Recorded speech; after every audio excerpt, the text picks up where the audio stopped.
the fateful evening of the 3rd of August, an event took place that could stop global economic growth, that could lead to mass starvation, that could possibly change the world as we know it.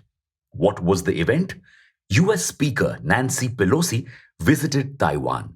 This event has already led to threats, import and export bans, and even missile launches. Yes, it's almost as bad as when your relatives decide to visit you unannounced. But why exactly did this one visit almost lead to a declaration of the Third World War? Welcome back to Revolution Read On, a daily podcast where we break down one story from the world of business and finance. Click on the subscribe button to never miss an update from us. Here's your story for today. To understand the current situation, we need to take a little bit of a history lesson first. Once upon a time, in AD 239, a Chinese emperor sent a team to explore an island 100 kilometers away, Taiwan. This event was relatively harmless, but China had gotten its eyes on the island ever since. And in 1683, the Qing dynasty finally managed to make Taiwan its own. Until 1895. That's when China lost Taiwan to Japan. But it found its way back when Japan gave it up after World War II. Now that all the external wars were done and dusted, a civil war broke out in China.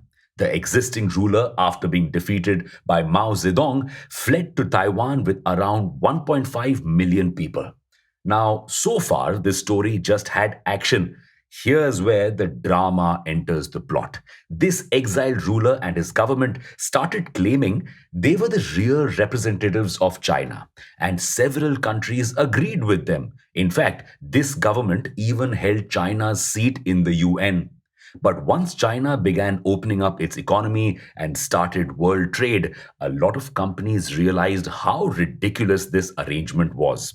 After all, a small government on an island cannot represent billions of people 100 kilometers away. So, the real China got back its UN seat and recognition. But since then, Taiwan has been facing an identity crisis. It has a constitution, its own government, and its army, but no official legal status. China, like a jilted lover, still claims Taiwan is a part of its territory, but Taiwan has moved on and wants to be independent. Now, we don't know who's right and who's wrong. We'll leave that decision to the politicians. What we want to tell you is what's happening right now. For years, most countries, including India and the US, have agreed to follow the One China policy, meaning they agreed with China's claim over Taiwan. But that has now changed. Earlier this year, US President Biden made a historic statement supporting Taiwan's claim to independence. And Pelosi's visit after that statement seems like a declaration of war to China. So, it also showed its power by launching ballistic missiles near Taiwan. Now, Taiwan is nowhere near as powerful as China, and if it comes to an outright war, it will lose. Which is where the US comes in. The US has pledged to give its military to Taiwan to protect it. This means very soon the world's biggest superpowers could be facing each other off in the battlefield. But why is Taiwan so important? सब semiconductor का चक्कर है बाबू भैया. You see, Taiwan houses the world's biggest semiconductor manufacturer, TSMC, which produces over 90% of the world's semiconductor chips. If China gains control over the island, it could not only get a leg ahead in the digital race, but also cripple other countries' development. This is exactly why the US is supporting Taiwan. Now, you're probably thinking, okay, but why should we care?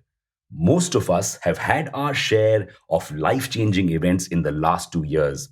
So, two countries fighting may not seem that big of a deal, especially after we've heard so much about Russia versus Ukraine. But these are not two ordinary countries. Like we said, they are superpowers. Their fight will impact us a lot. Firstly, Both countries are the world's top exporters, and Taiwan is one of the world's biggest exporters of semiconductor chips and fertilizers. So, our food, tech, weapons, minerals, everything is at stake. Secondly, the area that they're going to be fighting in, the South China Sea, is a super popular trading route. One third of the world's trade is done through this area. If a war rages, the route will be closed, forcing ships to either take a much, much longer route, which will cost way more, or stop trading. Both scenarios are nightmarish. While the Russia Ukraine war simply caused food inflation and shortages, this could lead to a possible starvation event for many countries. Moreover, now that battle lines have been drawn, at least from China's side, even if a war doesn't happen, we could be in trouble. You see, China is now mad at the US and Taiwan, so much so that it stopped exports of sand to Taiwan. Huh? You may not realize, but sand, especially quartz sand, is a very valuable resource, and Taiwan needs it to manufacture semiconductors. If it can't, we will all be in trouble. Even though we've set up semiconductor plants, they will take some time to be functional. So, unless the situation is resolved, EVs, electronics, and gadgets will all be super scarce and super costly. But how can the situation be resolved?